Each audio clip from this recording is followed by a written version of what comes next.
성령님, 좋은 아침입니다. 이 시간 성령님을 초청합니다. 오늘도 내 안에 오셔서 하나님을 기쁘시게 해드릴 것을 소원하게 해주세요.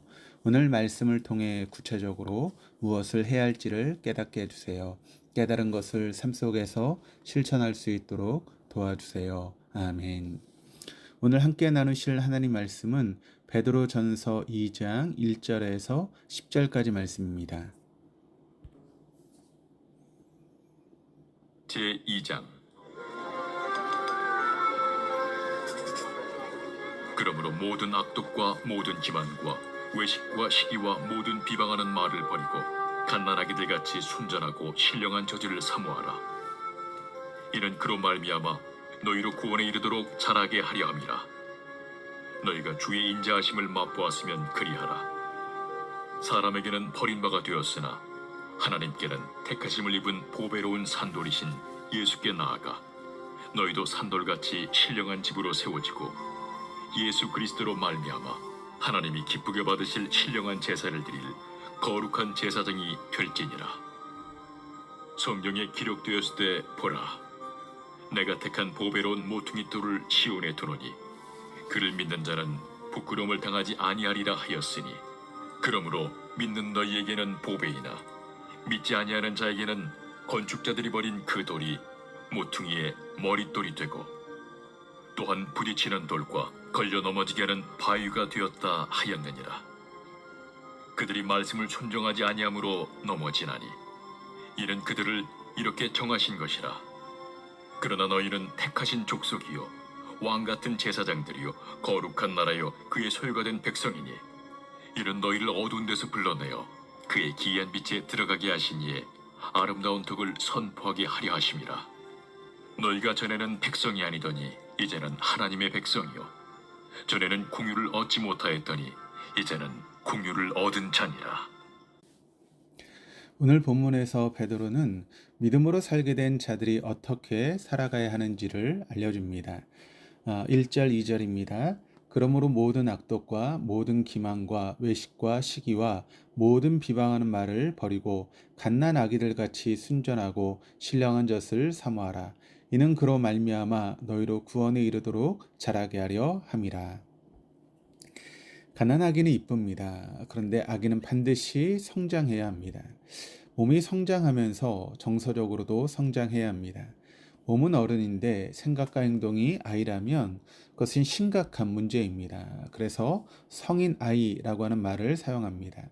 성인 아이의 특징은 이기적이고 쓸데없는데 고집을 피우고 쉽게 토라지고 또 쉽게 상처를 받거나 정서적으로 불안한 행동을 합니다. 마찬가지로 외적인 모습은 어른 신앙인처럼 보이지만 내면은 아이 신앙인 경우들이 있습니다. 아이 신앙인의 특징은 무엇이냐면 가장 큰 것은 말씀대로 살려고 하는 몸부림이 없다는 것입니다. 즉 겉으로는 거룩한 척하면서 속으로는 죄를 짓고 삽니다. 삶에 긍정적인 변화가 없는 것입니다. 그래서 베드로는 영적 성장을 위해서 신령한 젖을 먹어야 한다라고 합니다. 신령한 젖은 다름 아닌 말씀입니다. 아기의 입장에서는 젖이 전부입니다. 마찬가지로 신앙인의 전부는 다른 것이 아닌 오직 말씀이 되어야 합니다. 말씀이 전부가 아니고 세상이나 다른 것들이 전부가 되는 순간 새 사람이 아닌 옛사람의 모습으로 살아가게 되는 것입니다. 신앙적인 성숙을 위해서는 버려야 될 것이 있는데 그것은 1절에 나온 악독과 기만과 외식과 시기와 모든 비방하는 말이라고 합니다. 이것들의 성격은 입술에서 악을 쏟아 붓는 것입니다. 우리 가정에서 또 직장에서 이런 악들이 쏟아 붓는 경우가 많습니다. 이것들이 내 입술에 머물러 있으면 영적 성장은 기대하기 어렵습니다. 영적 성장의 시작은 입술이 변하는 것입니다. 사람은 먹은 대로 나오게 되어 있습니다. 그래서 우리는 신령한 젖인 말씀을 먹어야 합니다. 말씀을 먹어야 우리의 입술이 변화되는 것입니다. 3절에 보시면 주의 인자하심을 맛보았으면 그리하라 라고 합니다. 주의 인자하심은 주님의 말씀입니다. 즉 너희가 주의 은혜를 체험했다면 더욱더 간구하라고 하는 말입니다. 우리가 삶에서 하나님의 말씀을 맛볼 때를 생각해 보십시오. 여러 문제로 힘들 때, 또 깊은 위로와 힘이 되었던 때는 또 반대로 기쁨이 있을 때 그 감사의 근원을 깨닫게 만드는 것은 주변 사람과 돈이 아닌 오직 하나님의 말씀이 내 안에 막힘없이 들어올 때입니다. 그래서 성령 충만하다라고 하는 증거는 내 안에 말씀이 막힘없이 흐르는 것입니다. 내가 죄인이라고 하면 아멘으로 답하고 말씀을 보면 그 말씀이 내 심령에 확 꽂히는 것을 의미합니다. 우리가 맛집을 다녀오면 그 맛을 못 잊고 다시 찾아가듯이 말씀을 진심으로 맛본 사람들은 그 말씀의 맛을 다시 찾게 되는 것입니다. 이어서 베드로는 4절에서 10절에 신앙인인 우리가 어떤 정체성을 가지고 어떻게 살아가야 하는지를 말하고 있습니다. 4절에서 5절입니다. 사람에게 버림바가 되었으나 하나님께는 택하심을 입은 보배로운 산돌이신 예수께 나아가 너희도 산돌같이 신령한 집으로 세워지고 예수 그리스도로 말미암아 하나님이 기쁘게 받으실 신령한 제사를 드릴 거룩한 제사장이 될지니라. 여기서 예수님은 사람에게 버림바가 되었지만 하나님께 택하심을 입었다라고 합니다. 우린 대개 사람의 택함을 얻으려고 노력합니다. 사람 눈에 잘 보이기 위해서 아둥바둥합니다. 그러나 사람에게 인정받아도 어떤 때는 버려지게 되는 것이 우리 인생입니다. 그래서 신앙인은 하나님께 택하심을 받는 것이 중요합니다. 사람의 눈이 아닌 하나님의 눈에 드는 것을 노력해야 합니다. 본문에서 예수님을 산돌, 즉 살아있는 돌로 표현합니다. 무생물인 돌이 어떻게 산돌이 될 수 있습니까? 그러나 하나님의 은혜가 더해지면 죽은 것도 살아있게 됩니다. 마찬가지로 죽은 돌들이었던 우리도 하나님의 택하심과 은혜로 살아있는 돌이 되었습니다. 역시 생명을 얻게 된 것입니다. 바울은 골로새서 1장 24절에서 그의 몸된 교회라고 하는 표현을 씁니다.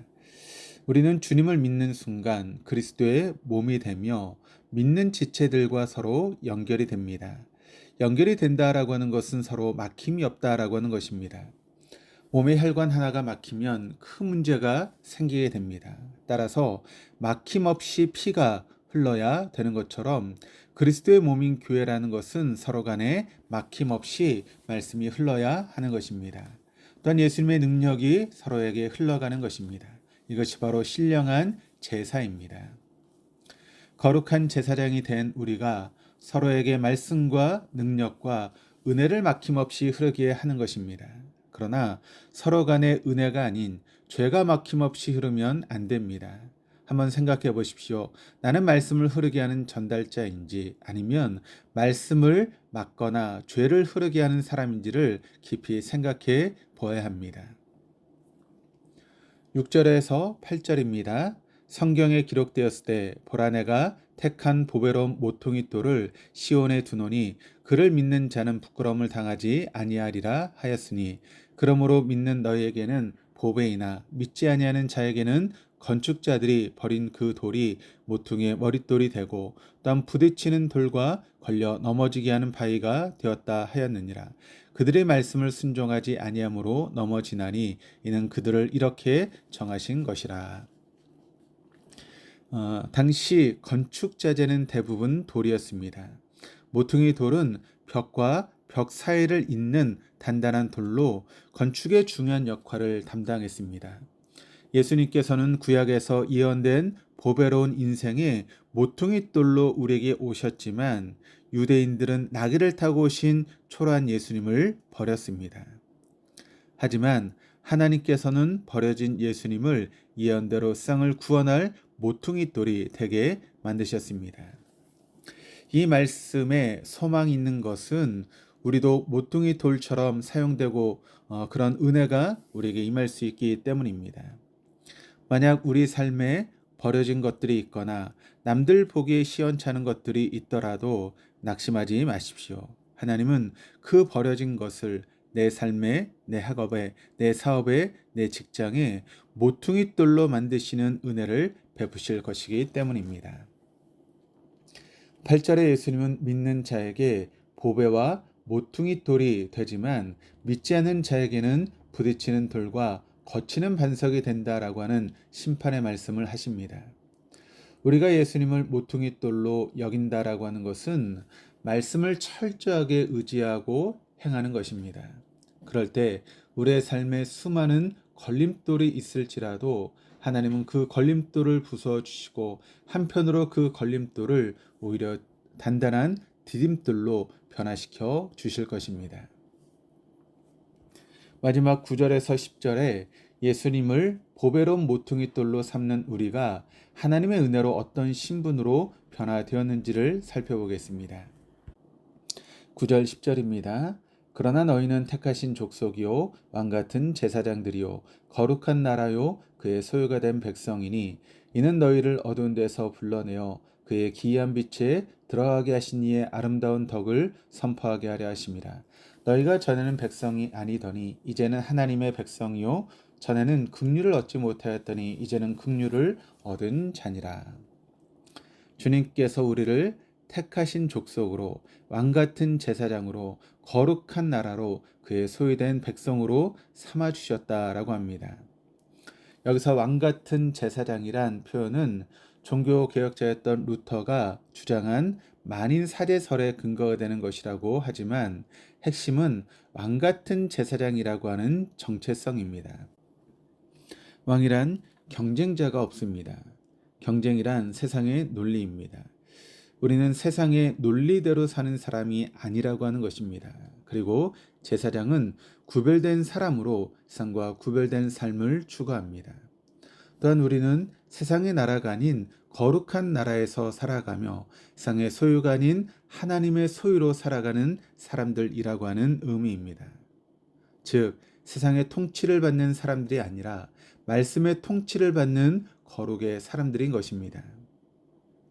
주님은 변화된 우리의 정체성이 무엇이며 또한 우리가 있어야 될 자리가 어디이며 또 어떻게 살아가야 하는지를 알려주십니다. 우리는 말씀의 통치를 받은 왕같은 제사장의 모습으로 거룩하게 살아가야 합니다. 이것이 바로 우리의 정체성입니다. 우리가 이렇게 살아가야 될 이유가 있습니다. 그것은 9절에 우리를 먼저 찾아와 주셔서 우리를 죽음의 어둠에서 불러내어 기이한 빛으로 들어가게 하신 하나님의 은혜를 우리가 경험했기 때문입니다. 우리는 더 이상 어둠의 자녀가 아닌 빛의 자녀입니다. 그래서 어둠의 이야기가 아닌 빛의 이야기만을 해야 합니다. 어둠의 생각이 아닌 빛의 생각을 해야 합니다. 나는 예전에 어둠의 사람이었지만 지금 빛의 사람이다. 이를 세상에 선포하게 하시기 위해서 주님은 우리를 부르신 것입니다. 따라서 우리는 언제나 삶의 자리에서 주님과 동행하며 신실한 복음의 증인으로 살아가야 합니다. 더불어 우리는 10절에 주님의 긍휼을 받은 자임을 잊지 말아야 합니다. 긍휼은 하나님께 불쌍히 여김을 받은 것입니다. 이런 긍휼의 특권을 얻은 사람들입니다. 따라서 오늘 말씀을 기억하며 우리는 모퉁이돌 같은 삶을 살아갈 수 있어야 합니다. 우리가 모퉁이돌 같이 다른 사람에게 힘을 주는 사람인지 아니면 다른 사람들을 불편하게 하는 걸림돌 같은 사람인지 생각해보고 오늘 하루의 삶에서 혼미한 세상의 유혹을 벗어나 왕같은 제사장으로 책임을 다하며 내가 거하는 곳에 거룩이 임하는 삶이 되어줄 수 있기를 주님의 이름으로 축원합니다. 기도하시겠습니다. 하나님, 저에게 먼저 찾아와 주셔서 십자가의 은혜로 죽음의 어두운 데서 불러내어 기이한 빛의 자리로 옮겨주시는 구원의 은혜를 베풀어 주셔서 감사드립니다. 그러나 저희의 신앙은 아직도 내면적으로 어리고 아이 같습니다. 신령한 저신 하나님 말씀을 사모하며 영적 성장을 소망하고 입술의 죄악을 버리게 하여 주옵소서. 또한 세상의 통치가 아닌 하나님의 통치를 사모하는 왕같은 제사장의 삶을 살게 하시고 주님의 복음을 삶으로 전하는 신앙인이 되도록 인도하여 주옵소서. 감사드리며 예수 그리스도 이름으로 기도드립니다. 아멘.